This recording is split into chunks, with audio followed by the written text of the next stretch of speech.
It's early September 2024, and we're going to have a quick look back on what's been happening in Southern Africa in the last few months. I hope you enjoy. In today's video, we're going to take a look at Namibia. We seem to be going through a bit of a lull at the minute. We've just had a drilling campaign that rounded out with the Mopani wells, and we've got some onshore drilling there. We'll review that. We'll look at what's happening in South Africa and Zimbabwe. Well, waiting on testing. We see lots of releases from Invictus. There's a steady stream of optimism and mixed with hype, but reality is a drill stem test, and so we're waiting for that. We wish them well. By the way, guys, Makoyu, it's one discovery, not two. So here's a couple of maps that show the current situation in southern Namibia in the Orange Basin, and the most recent wells are Mopani 1 and Mopani 2 here, drilled by Galp in the block PEL 83. They've actually put 40% of their stake up for sale, and so far we understand there's been expressions of interest from ExxonMobil, Shell, Petrobras, Woodside, and many others. Now, they're talking about 10 billion barrels. I think a lot of people take that as being reserves. We've also seen it quoted as oil equivalent oil in place. So not entirely sure which is which right now. And of course, on the back of just 2 penetrations, it's kind of early days, but they did get some great flow rates, so it is looking like a great opportunity. Anyway, the industry does seem to get confused between reserves and in-place numbers. We've heard that so many times before. Values bandied around, $10 billion? Well, who knows? The other one is shown here in this block here. It's PEL 90. And Chevron, the operator here, they've applied for 5 exploration and 5 appraisal wells in this block. I always kind of find it funny, and actually I have been involved on sort of some multi-well bids like this. But what happens if you've just drilled 3 dry holes back to back? Elsewhere we saw 1 well is initially slated. That seems like a sensible approach, 1 step at a time. Over in PEL 85, which is this block down here, Rhino Resources, Azul has farmed in. Azul, you'll recall, is a collaboration between BP and Eni. They're going to drill 2 exploration wells to earn a 45% equity stake in that block. We're waiting for the next tranche of drilling to kick off, and you'll hear all about it here on our channel. So the biggest news story in this quarter again features Patrick Pouyanné. He's expecting that the FID for Venus will be in the 4th quarter 2025. The issue seems to be that there is a lot of associated gas at Venus. You can't flare it, so they're having to look at re-injection. Now, engineering that solution in ultra-deep water and really just kind of looking at the economics of recycling it, holding it in the ground for some potential future LNG scheme, it's quite challenging. Monsieur Ebson Uanguta, he's the Namcor boss, and he's saying that by 2035, with as many as 4 FPSOs, that Namibia could be producing somewhere in the region of 500,000 barrels of oil equivalent per day. If you've missed the many Trove News videos that we've done on Namibia, actually you can watch the entire evolving story. Please subscribe to the channel. Have a look as the story unfolds from really the kickoff with Graf and Venus right up to where we are today, and we'll be following it in the future. Here we are looking at PEL 83. This is the Saturn superfan here. The company, the operator, Pan-Continental Energy. Now, they're an Australian ASX company. They're just interpreting some 6,593 square kilometers of 3D. Now, it's a pre-stacked depth migration. The focus is on Barremian and Cenomanian, which is kind of Cretaceous. Channelized fans. They're talking about brights on the ultra-far offsets. These can be an occasional lithology effect, not necessarily a hydrocarbon indicator. Any new stratigraphy does need calibration. We must remember the Nara 1 example, which sure was drilled on an anomaly. Here you can see this big bright here, which is described as an avion anomaly, and I'm sure they've done all the geophysical interpretation of that. Here's a section which I don't think I'm entirely convinced by. I'm not sure what these look like fault polygons almost that have been drawn on, and these too look like polygons. In places they seem bright, but they also seem quite dim in other places. So are these deep water feeder channels? Well, we could go into Ghana and have a look at the Jubilee and 10 as an analogue, and having a Trove database which covers the entire world, we've got lots of analogues. They don't particularly look like this. Talking here about a turbidite fan system, and kind of quite impressed interpreted detached fan. but it's not clear what's being mapped out here. It's bright in parts, but quite dull in others, so I'm not quite sure what this is, but this surely has got to be one of the bigger opportunities. Woodside have got a farming option on this block. It's an exclusivity period for 56% of Pan-Continental's 75% equity, and they've got 180 days to evaluate the seismic. I think the clock's ticking, but it was all to do with signing an agreement. We'll wait and see what happens in this block. I think there's going to be some wells drilled in here before too long. There's a reminder of where the Nara 1 well was.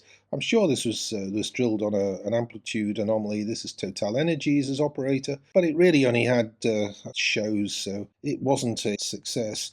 Mangetti, we think, appraised part of the Venus and also went on to a deeper level.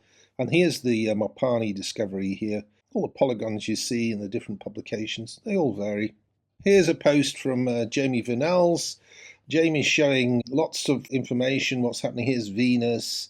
The graph is just over here. The orange basin here. Pause the slide to actually have a look. He goes on to show what's happening in the Luderitz basin here, and then on up into the Walvis basin. If you go further on up, we can see as you get into the Namib basin, just going across the border into Angola, we're expecting that ExxonMobil is due to be drilling in that area before too long. So, Jamie, you might want to extend your maps a little bit. The Luderitz basin, I guess the feature in here is that Chevron have acquired an 80% interest in PEL 82. It's a farm-in. The partners in there are Custos and Namcor, the state company.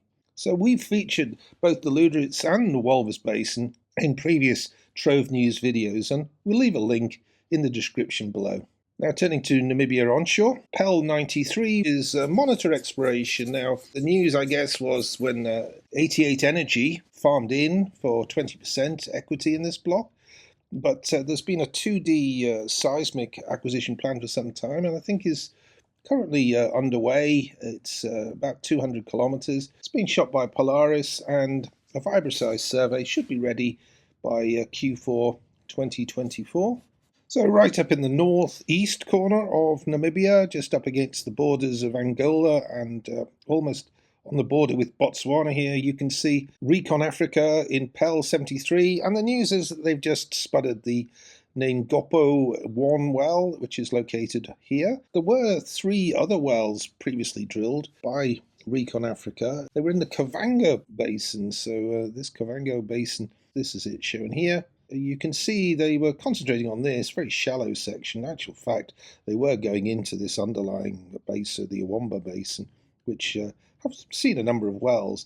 Anyway, now they've turned their attention to the potential oil pay determined in the Damara. Now, we and others have been a little critical of the 3 wells, Karwe 6-2 in 2021, Mbambi 6-1 well in 2021, and the Makandina 8-2 well in 2022, described as strat tests. As we've said before, you should only be drilling 1 strat test in a basin. Kind of been sceptical. I think there's been a big turnaround and a change at Recon Africa. We've had a talk with them, and indeed we've spoken with Monitor in recent times. Quite excited to see what's happening here. The well spudded early July, and it's a planned TD at about 3,800 meters. We're hopeful that these will be a success. Now, one of the issues we've got is that Recon Africa say this is a multi-well program. Well, there's certainly going to be a lot of dependencies in the risking of these. If it were a dry hole, then where would you drill the other wells? It would certainly be telling you something about hydrocarbon charge or seal integrity or whatever.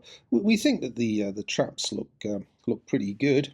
So here's the well plan for the various targets in the well, and here's a seismic line, and it shows the sort of thrust anticlines. The structure does look to be real, but we'll actually find out what's in the core of these things. We expect results around about October 2024. And just a reminder, one publication covers the news of the well, and of course everybody follows suit. We see lots and lots of regurgitation in social media. As for details on the well, this is an article here by Ventures and a nice map showing where the well is with relation to other wells in the Awamba Basin. Pause the video and have a read of that. Here is the Ngopo well in Trove. You can see all this information for a well that's only just spudded. Trove. It's the best place to go for information. Now, moving on to South Africa and the latest news from the Utanika Basin. Well, there's been a bit of an exodus. So it's blocks 11B and 12B. Both CNR International and Total Energies, they've both confirmed that they're actually they're going to walk. They're leaving the block, and under the agreement that there is between the partners there, it's their equity just goes to the others essentially for free. Now, Qatar Energy, last we heard, they're still making their minds up as whether they're going to stay in or whether they too are going to walk. Now, we understand technical and commercial challenges have been the reason for this. Now, the negotiations on a gas price, which seems to have failed to have attracted the companies to stay. The idea was that gas from these discoveries here in Brulpadda is this opportunity right here. That's been drilled and proven. And here's Leopard, and there's a number of lookalike structures here with these bright seismic anomalies. So it does look like a fairly interesting and interesting trend. But if you can't get the right price, and the Mossel Bay, that's a gas to liquids plant, and it's been mothballed for some years by the operator Petro SA. But there, sort of, South Africa seems to be getting into bed with Russia's Gazprom Bank to revitalise the plant. I guess with all that going on, the company that's stating that they are going to remain is Africa Energy. Now, they have their equity. It's now going to be somewhere between 75 and 100%. It's an indirect interest through the local company Main Street. So likely that could be the only company left on this license before too long. Pause the video if you want to read the details. So this is the block 11B, 12B that Total Energies, CNR International and possibly Qatar Energy are walking away from. I guess this still leaves this very large exploration block here, the South Utanika block, but also in the same press release, Total Energies mentioned that they are now going to relinquish blocks 5, 6 and 7 offshore Cape Town. Now, this was high-risk exploration. It's not the Orange Basin acreage, which is this block 3B, 4B, or this DWOB, Deep Water Orange Basin, I think that stands for. The licenses here, or this license in particular, has about 18 months to run in which to drill an exploration well. Here's the TROVE entry for block 3B, 4B. As you can see, hasn't even had a well proposed on it yet, but this is all the information we carry on it. And here's all the information we carry on Brulpadda in TROVE. If you are interested in understanding this play, obviously it's a discovery. Have a look in TROVE first before deciding whether it's of interest. So the conclusions, well, are we in the eye of a hurricane? We've seemed to have a lot of activity over the last couple of years, but right now not any drilling activity ongoing offshore in the Orange Basin, but it is due to start up again later in 2024. Progress, well, on appraisal and development concepts, yes, they are progressing, but they will take time, and it looks like an FID is still some way off. Onshore Namibia, we've got to wait probably until around about October before we get the results of the 9 Gopo 1 well, and we'll have the wheels come off in the Utanika Basin. Winners seem to be in short supply. It looks like it wasn't a win-win situation, so that's disappointing for the government and people of South Africa, and as well as the companies in the joint ventures. Drilling will recommence in the coming months, and TROVE News will be there to cover the developing story, so stay tuned on our channel. Make sure you're subscribed. Bye for now. Thank you for watching. I hope you found that interesting. Please hit the like, subscribe, and ring the bell. Hope to see you back on our channel before too long. Bye for now.